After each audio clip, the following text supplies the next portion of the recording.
Bonjour, alors j'aimerais aujourd'hui répondre à une question que j'ai vue qui a été posée sur un groupe. Et en fait, je fais cette vidéo parce que quand j'ai lu les réponses, j'ai cru que j'allais devenir chauve, que j'allais en perdre mes cheveux. La question de cette personne était toute simple. Cette personne s'exprimait ainsi, donc j'ai pris quelques notes. Je suis débutant dans la foi, comment faire venir le Saint-Esprit? Bon. Et parmi les réponses qui ont été données à cette personne, il y en a qui sont venus avec le parler en langue.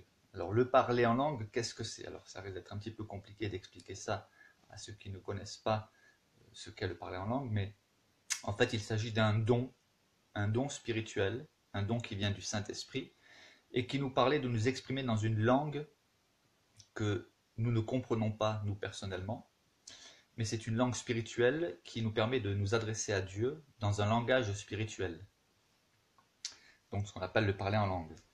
Malheureusement, il y a beaucoup d'abus dans ce domaine et il y en a qui ont confondu le parler en langue avec balabala, bolo bolo. Bon, bref, ça c'est un autre débat.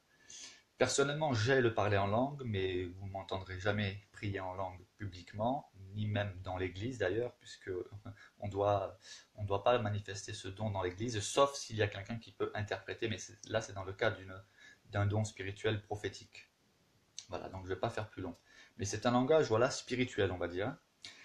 Et donc la réponse qui a été donnée à cette personne qui demandait comment recevoir le Saint-Esprit, on lui a répondu qu'il fallait venir devant Dieu, le demander, demander le Saint-Esprit, et que le signe de la réception du Saint-Esprit, c'est le parler en langue, sous-entendu que si on ne parle pas en langue, on n'a pas le Saint-Esprit. Du moins, on n'a pas la manifestation du Saint-Esprit. Alors, est-ce que c'est juste? Est-ce que c'est surtout vrai? Est-ce que c'est biblique?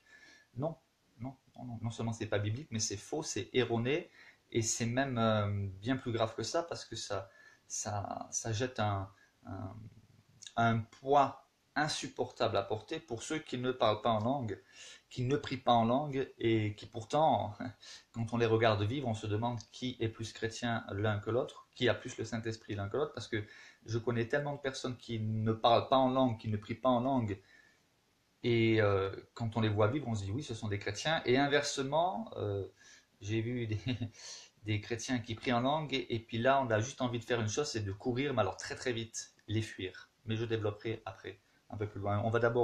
Je vais d'abord lire quelques textes, parce que ce qui compte, c'est ce que dit la Bible, hein, parce que ce que raconte l'un ou l'autre avec ses expériences aussi incroyables qu'elles puissent être. L'apôtre Paul s'est adressé aux Corinthiens. Alors l'église des Corinthiens, il faut savoir que c'était une église qui justement avait de très très gros problèmes. Alors c'était des chrétiens, mais des chrétiens chez qui il y avait de la débauche. Une débauche que l'apôtre Paul nomme ainsi, il dit qu'on ne trouve même pas chez les païens. Il y avait des divisions, il y en a qui disaient moi je suis de Paul, moi je suis de Pierre, moi je suis de Apollos. Voilà. Et puis il y avait des problèmes aussi un attachement excessif à tout ce qui est miraculeux, surnaturel, etc.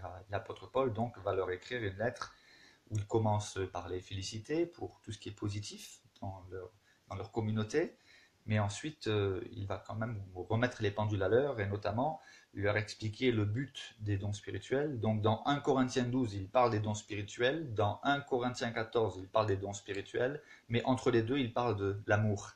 Hein, 1 Corinthiens 13.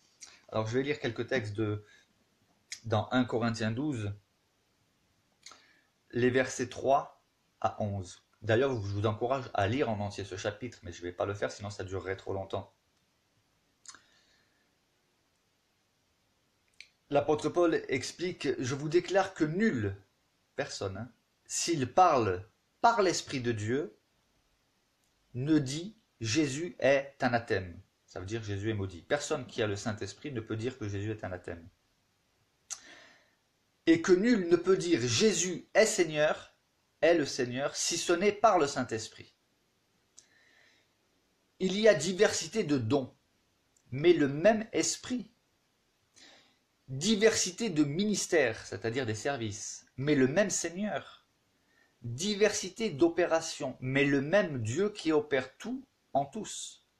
Or, à chacun la manifestation de l'Esprit, c'est-à-dire de l'Esprit de Dieu, est donnée pour l'utilité commune, pas pour se mettre en avant.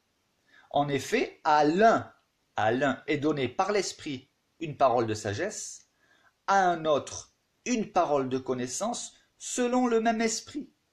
Toujours l'Esprit de Dieu. À un autre la foi par le même Esprit. À un autre le don des guérisons par le même Esprit. À un autre le don d'opérer des miracles. À un autre la prophétie. À un autre le discernement des esprits. À un autre la diversité des langues. À un autre l'interprétation des langues. Un seul et même esprit opère toutes ces choses, les distribuant à chacun en particulier comme il veut.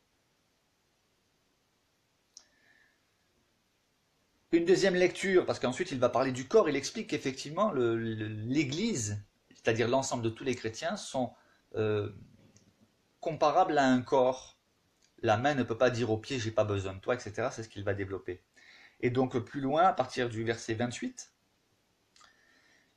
l'apôtre Paul explique, on peut même prendre le verset 27, « Vous êtes le corps de Christ, et vous êtes ses membres, chacun pour sa part. Et Dieu a établi dans l'Église, premièrement, des apôtres, secondement, des prophètes, c'est-à-dire qui parlent de la part de Dieu, troisièmement, des docteurs, ensuite ceux qui ont le don des miracles, puis ceux qui ont le don de guérir, de secourir, de gouverner, de parler diverses langues. » Et voici qu'il pose quelques questions, notre apôtre. Tous sont-ils apôtres? Tous sont-ils prophètes? Tous sont-ils docteurs? Tous ont-ils le don des miracles? Tous ont-ils le don des guérisons? Tous parlent-ils en langue? Tous interprètent-ils? C'est une question-affirmation qui amène à la réflexion. Non, on ne peut pas être à la fois apôtre, docteur, faire des miracles. Dieu n'a pas voulu qu'un seul de ses serviteurs ait tous les dons. On peut en avoir plusieurs, mais aucun chrétien n'a tous les dons. Sinon, on a vite fait de s'enorgueillir. Et ce qui est très, très intéressant, justement, je parlais tout à l'heure, 1 Corinthiens 13. L'apôtre Paul affirme « Quand je parlerai les langues des hommes et des anges, si je n'ai pas l'amour, la charité, je suis un airain qui résonne ou une cymbale qui retentit. Et quand j'aurai le don de prophétie, la science de tous les mystères et toute la connaissance, quand j'aurai même toute la foi jusqu'à transporter des montagnes. » Qui n'aimerait pas avoir la foi pour déplacer les montagnes? Si je n'ai pas l'amour, je ne suis rien. Et quand je distribuerai tous mes biens pour la nourriture des pauvres, quand je livrerai même mon corps pour être brûlé, si je n'ai pas la charité, cela ne me sert de rien. Il faut savoir que une personne qui m'est très chère, mon épouse, des chrétiens l'ont fait pleurer. Ils l'ont fait pleurer parce qu'ils lui ont dit « Tu ne parles pas en langue, tu n'as pas le Saint-Esprit ». Elle en a pleuré, vraiment. On l'a culpabilisée, je dirais même c'est de la maltraitance. On maltraite des chrétiens. Des chrétiens maltraitent d'autres des chrétiens en leur mettant un poids sur les épaules. Et mon épouse, qu'est-ce qu'elle a fait? Elle s'est mise devant Dieu, elle a prié, et le Seigneur lui a clairement révélé dans son cœur que le plus important c'était quoi? C'était l'amour. Aimer, c'est le plus important. J'aimerais le dire tristement, malheureusement, mais les églises où j'ai été le plus scandalisé, c'est les églises justement où on insistait sur les dons spirituels. Les comportements les plus sectaires, les plus légalistes, les plus déséquilibrés, c'est hélas dans ces genres d'églises que je les ai vus, que je les ai vécus, que je les ai même subis.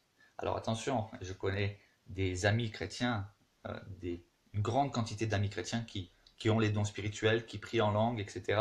et qui sont vraiment très équilibrés dans leur foi. Cependant, force est de constater que le plus grand nombre d'hérésies que j'ai vues venaient de ces églises où alors, on s'enorgueillit de dire « nous, on a tous les dons spirituels, nous, on prie en langue, on a des prophéties, des guérisons, etc. » C'est bien, mais là, on est dans le cas des Corinthiens. Il faut avoir l'amour. Et il y en a qui allaient jusqu'au point de dire que les autres églises, les méthodistes, les baptistes, les ménonites, les protestants, tout ça, ils n'ont pas l'esprit parce qu'ils ne prient pas en langue. Bon. Et pendant longtemps, j'ai cru cela. Jusqu'au jour où j'ai fréquenté des chrétiens qui n'étaient pas de mon milieu charismatique pentecôtiste. d'où je suis issu d'ailleurs. Et là, j'ai découvert des chrétiens. Je me suis dit, mais purée, hein, ils sont plus chrétiens, ces chrétiens qui ne prient pas en langue, que ceux que je connais qui prient en langue. Parce que question comportement, je peux dire que c'était le jour et la nuit. Alors c'est vrai que des fois, dans certaines églises, il manque un peu d'enthousiasme, c'est vrai. Mais en attendant, au niveau comportement, voilà. Alors ça, c'est une première chose. Mon église d'aujourd'hui, effectivement, c'est une église où vous n'entendrez pas de prophétie comme certains l'annoncent. Vous n'entendrez pas dans l'église certains prier en langue, ni crier, ni quoi que ce soit. Mais il y a des chrétiens qui sont là, fidèles. Et quand on a besoin d'eux, ils sont là, ils sont présents. Alors, dire qu'ils n'ont pas le Saint-Esprit, je trouve que c'est excessivement grave.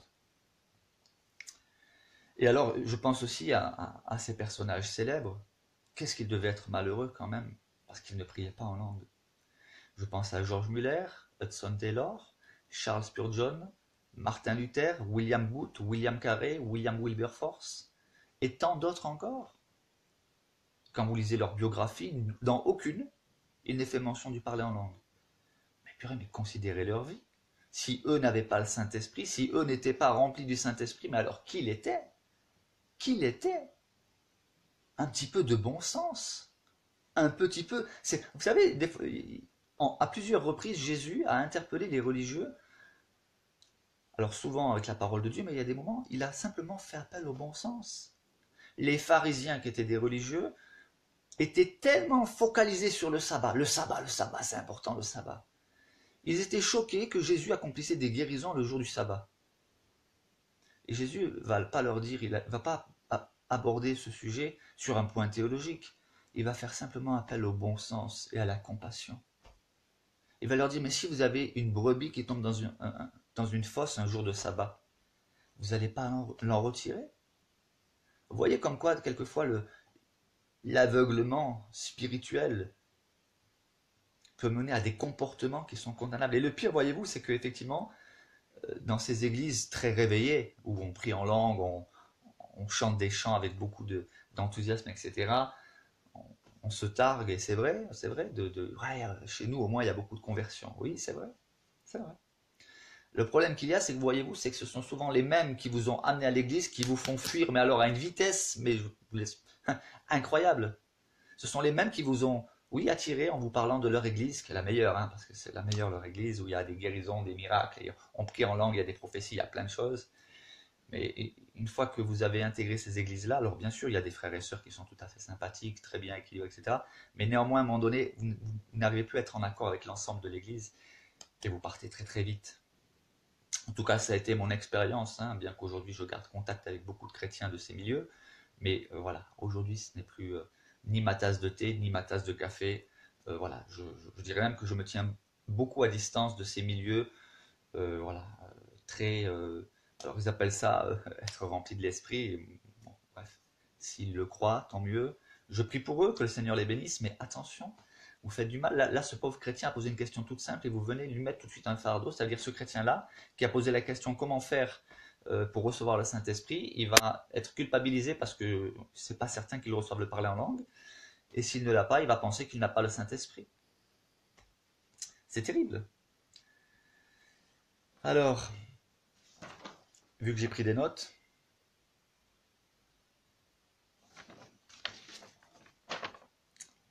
donc la réponse, alors c'est vrai qu'il y en a qui disent que Jésus a dit si méchant comme vous l'êtes, vous savez donner de bonnes choses à vos enfants, à combien plus forte raison votre Père donnera-t-il le Saint-Esprit à ceux qui lui demandent? Et parmi les réponses qui ont été données à ce chrétien débutant, c'est tu dois demander le Saint-Esprit, tu dois demander le Saint-Esprit, et tu sauras que tu l'as reçu quand tu parleras en langue. Le problème c'est lorsque Jésus a donné cet enseignement, le Saint-Esprit n'était pas encore répandu comme ça a été le cas à la Pentecôte. Il faut savoir que lorsqu'on devient chrétien, qu'on est nouveau, on est spirituellement, le Saint-Esprit est en nous. On a le Saint-Esprit en nous. Après, pour ce qui est des dons, le Saint-Esprit donnera les dons que chaque chrétien a besoin pour l'utilité commune et pour le service que Dieu a prévu pour chacun des chrétiens. Voilà. Mais l'apôtre Paul, on le voit bien, quand il parle des dons spirituels, il termine le chapitre 12 en disant aspirer aux dons les meilleurs, oui, on doit aspirer aux dons les meilleurs, oui, c'est vrai. Et il dit, je vais encore vous montrer une voie par excellence, et cette voie par excellence, c'est l'amour. Alors c'est bien de parler des dons spirituels, mais il faut aussi parler des fruits de l'esprit. Et les fruits de l'esprit, ben, c'est la paix, c'est la joie, c'est la simplicité, c'est l'amour du prochain. Ce sont des choses toutes simples qui manifesteront qu'on est chrétien.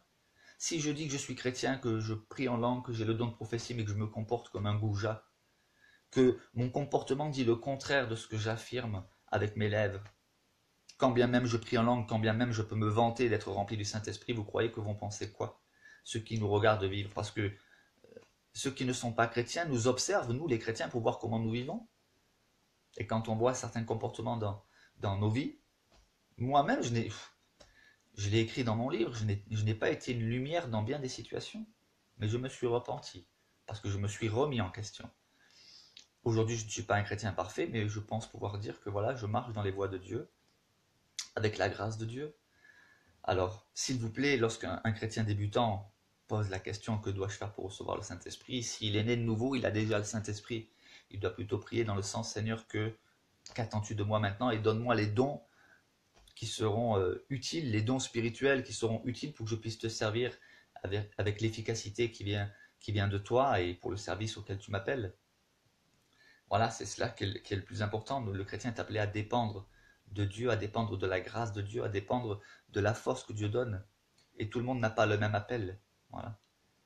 Alors, voilà, j'avais vraiment à cœur de faire cette vidéo pour, j'allais dire, pour apporter un autre élément de réponse que ce qui a été donné à ce jeune chrétien. Voilà, que Dieu vous bénisse. Au plaisir.